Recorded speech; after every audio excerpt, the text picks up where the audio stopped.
Dan untuk membahas jalannya pertandingan terakhir Indonesia di babak ketiga kualifikasi Piala Dunia 2026 melawan Jepang, tim Samurai Blue di mana untuk sementara Indonesia tertinggal 5-0 dari Jepang.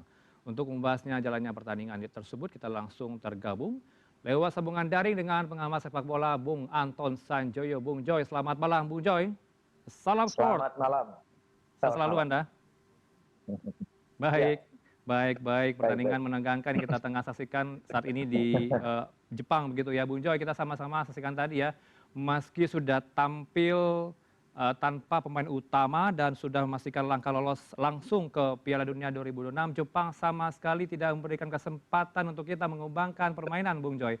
Mereka bermain efektif, mengukir 8 shot dan berhasil mencetak 3 gol dengan penguasaan bola mencapai 68%. Analisa Anda?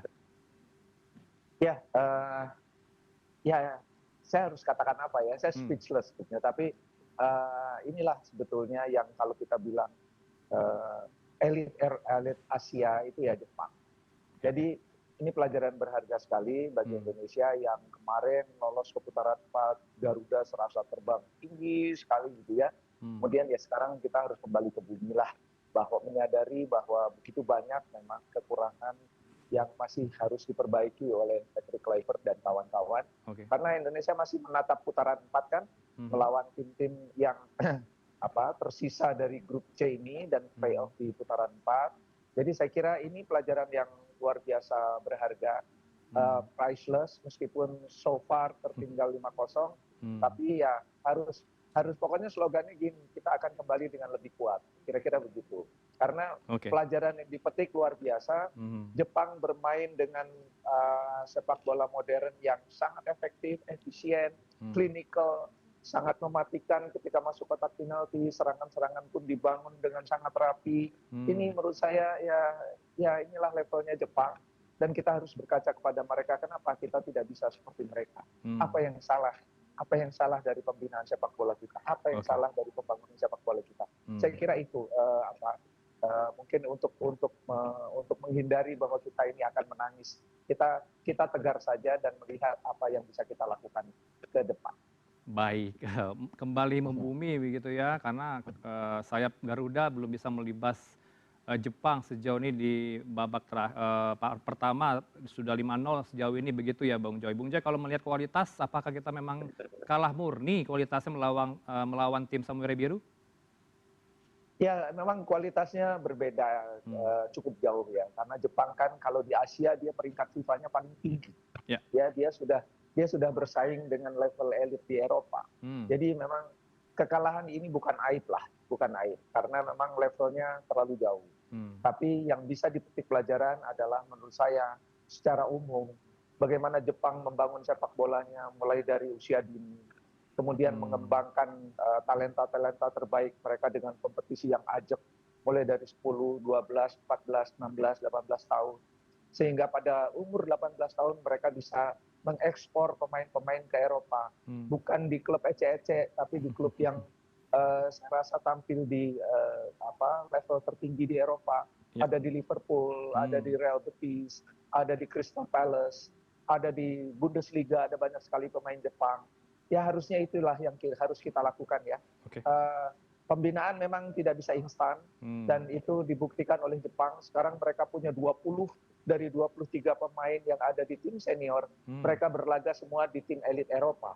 Jadi memang Oke. kalau mereka sekarang begitu mendominasi Hmm. 5-0 sejauh ini, ya harus dimaklumi karena memang level mereka jauh di atas Indonesia.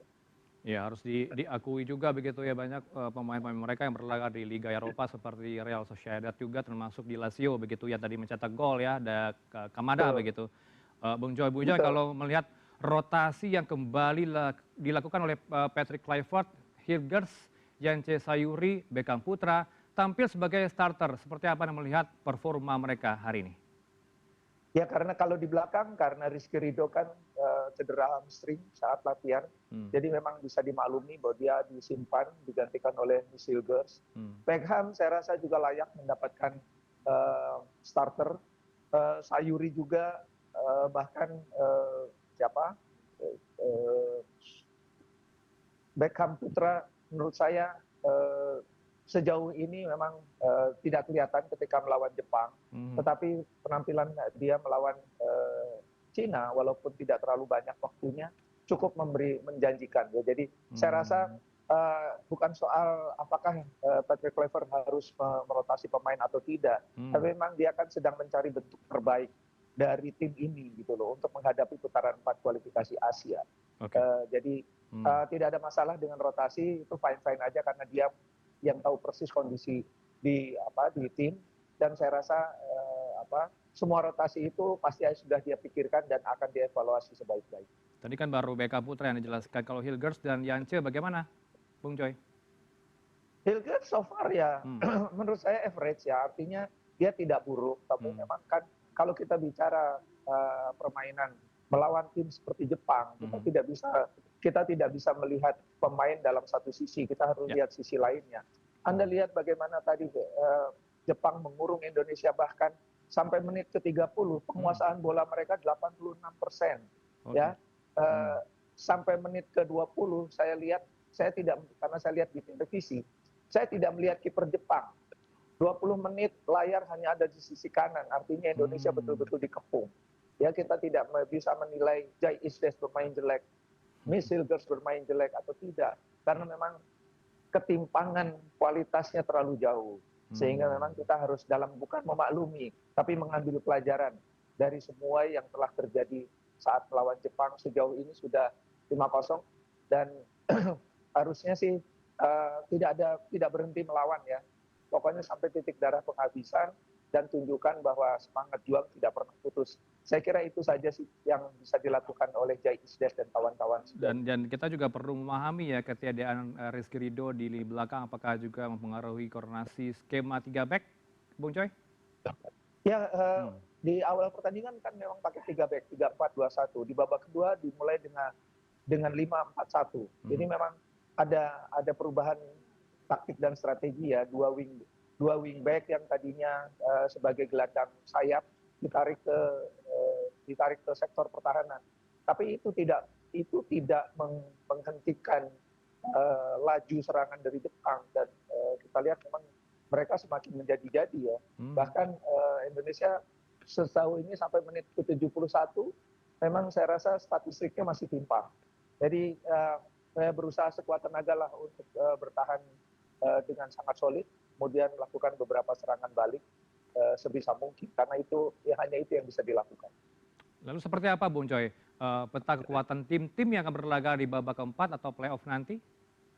Negara mana yang mesti kita waspadai, Bung Coy? Yang pasti mereka tidak sekuat Jepang. Oke. Yang pasti tidak sekuat Jepang, dan kita harus optimis karena bagaimanapun kan grup C adalah grup yang paling berat.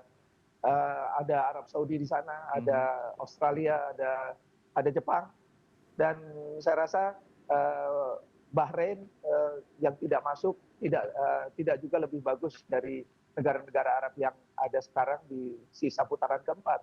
Uni Emirat Arab. Mungkin yang harus diwaspadai adalah Qatar dan Irak.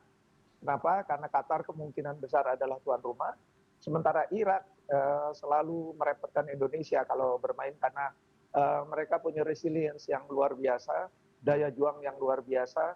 Mereka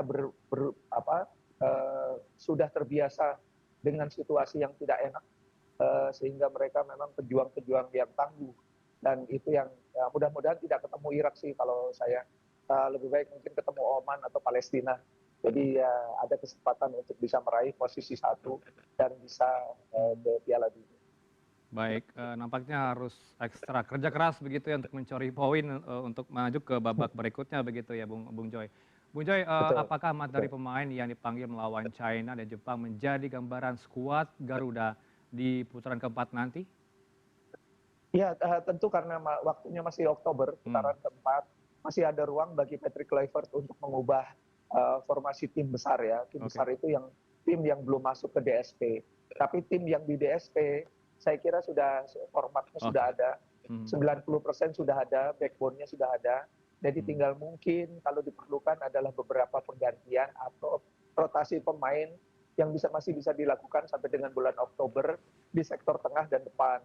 Tapi saya rasa sektor belakang udah oke lah untuk bersaing di putaran keempat. Ya, wajah-wajah diaspora masih menghiasi begitu ya Bung Joy, tapi apakah ada mungkin kemungkinan potensi wajah-wajah dari Indonesia yang akan dimasukkan nanti di laga berikutnya? Ya sejauh ini kan memang ada dua yang tertinggal dari Hmm. skuad lama ya, ada Pratama Arhan, ada Asnawi yang menurut saya masih bisa masuk ke dalam skuad. Datangnya Beckham, Hmm. Lili Pali, menurut saya juga angin segar dan masih banyak waktu ya sampai bulan Oktober masih ada dua pertandingan setelah ini friendly eh, di antaranya melawan Lebanon dan saya Hmm. kira ruang untuk Oke. improve masih terbuka lebar bagi timnya Kluivert dan mudah-mudahan dalam waktu yang ya sebetulnya kalau hitungan sepak bola nggak panjang ya Oke. karena kan sisanya mungkin tinggal Juli, Hmm. Agustus, September itu loh Oktober sudah harus bersiap jadi 3 bulan harus betul-betul dimanfaatkan untuk memaksimalkan tim yang ada dengan skuad yang ada maupun tambalan-tambalan di sana sini yang mungkin masih dibutuhkan oleh Kluivert. Baik, semoga ini apa ya, menjadi gambaran kita perlu evaluasi untuk kembali untuk bangkit begitu ya. Untuk hari ini tidak boleh berlama-lama sedihnya karena kita kalah dari Jepang mungkin ya, kemungkinan besar karena sudah 5-0 tertinggal jauh dari Jepang. Tim Samurai Biru, terima Betul. kasih untuk analisa Anda bersama kami di Prime News, Bung Anton Sanjoyo. Bung Joy, pengamat sepak bola. Selamat malam. Salam sport. Sama-sama. Terima kasih.